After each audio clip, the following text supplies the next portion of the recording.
L'intelligence artificielle, c'est ce domaine de la tech qui a pour objectif de simuler l'intelligence humaine pour prendre des décisions ou automatiser des tâches complexes. La discipline existe officiellement depuis plus de 60 ans et fait l'actualité en permanence depuis quelques années. Forcément, ça vient avec son lot de clichés.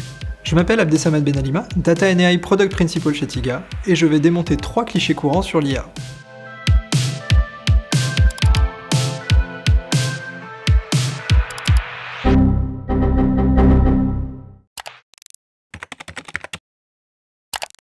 Imaginez votre CPO préféré qui vous lance. Tu devrais utiliser l'IA pour cette nouvelle fonctionnalité ou ce nouveau produit. Évidemment, comme si l'intelligence artificielle c'était une baguette magique et que ça avait réponse à tout.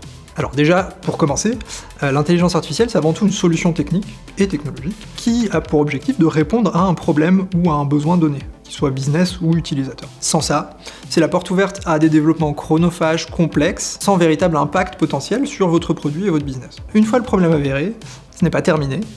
Il faut qu'on s'assure que l'intelligence artificielle soit finalement la meilleure solution à ce problème. En tant que product people, nous devons rester pragmatiques et finalement trouver la solution la plus simple à notre problème. Parfois, il suffit simplement d'implémenter quelques règles de gestion. Par exemple, si vous êtes product manager sur un nouveau site e-commerce, implémenter un LLM pour gérer votre FAQ, c'est un petit peu comme écraser une mouche avec un marteau. Imaginez maintenant que l'IA soit effectivement une solution à votre problème.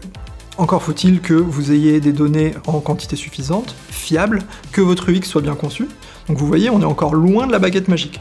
En résumé, l'IA n'a pas réponse à tout, c'est une des solutions possibles, sans oublier la nécessité d'adopter une démarche itérative pour dérisquer rapidement celle-ci. Ma recommandation, concentrez-vous sur le problème et sa compréhension, les objectifs associés, qui vont vous servir finalement de boussole tout au long du développement. Depuis quelques années, on lit régulièrement des publications qui vont vanter les performances techniques de tel ou tel modèle sur tel ou tel benchmark. Mais attention, le meilleur algorithme du monde n'est pas garanti de succès pour votre fonctionnalité. Dans mes expériences passées, j'ai travaillé dans plusieurs contextes où il y avait des algorithmes de recommandation maison, qui étaient très bien faits. C'est-à-dire qu'ils apportaient des résultats qui étaient très pertinents, mais pas toujours très bien intégrés dans les parcours utilisateurs. L'impact business, vous imaginez bien qu'il était un petit peu limité. D'ailleurs, ça créait aussi pas mal de frustration entre les équipes produits et les équipes data. Ma recommandation, intégrez au plus tôt le design dans votre réflexion. On part du problème à résoudre et de sa déclinaison dans le parcours utilisateur, et on imagine ensemble la solution accélérée par l'IA la plus adéquate. La réponse n'étant pas forcément toujours un chatbot.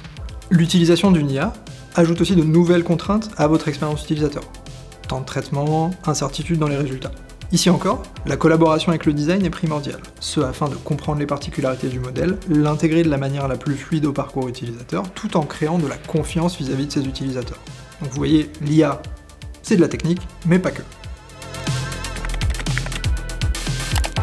L'IA générative ne serait que de la hype? Pourtant on en parle depuis 2 ans, ici et partout.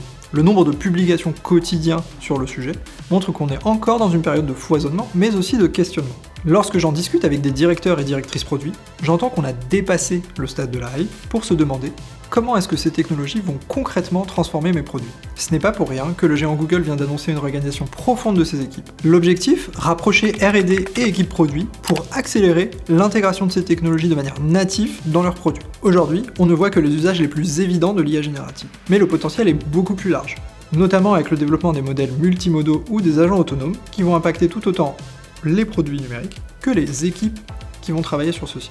Je pense par exemple que les SaaS vont être le terrain de jeu idéal pour ces technologies. Beaucoup de questions demeurent, que ce soit sur les usages, le coût ou la fiabilité de ces solutions, mais c'est maintenant que les directions produits doivent se les approprier, avec toujours comme objectif premier d'apporter plus de valeur à leurs clients. L'IA générative, ce n'est pas le futur, mais bien le présent.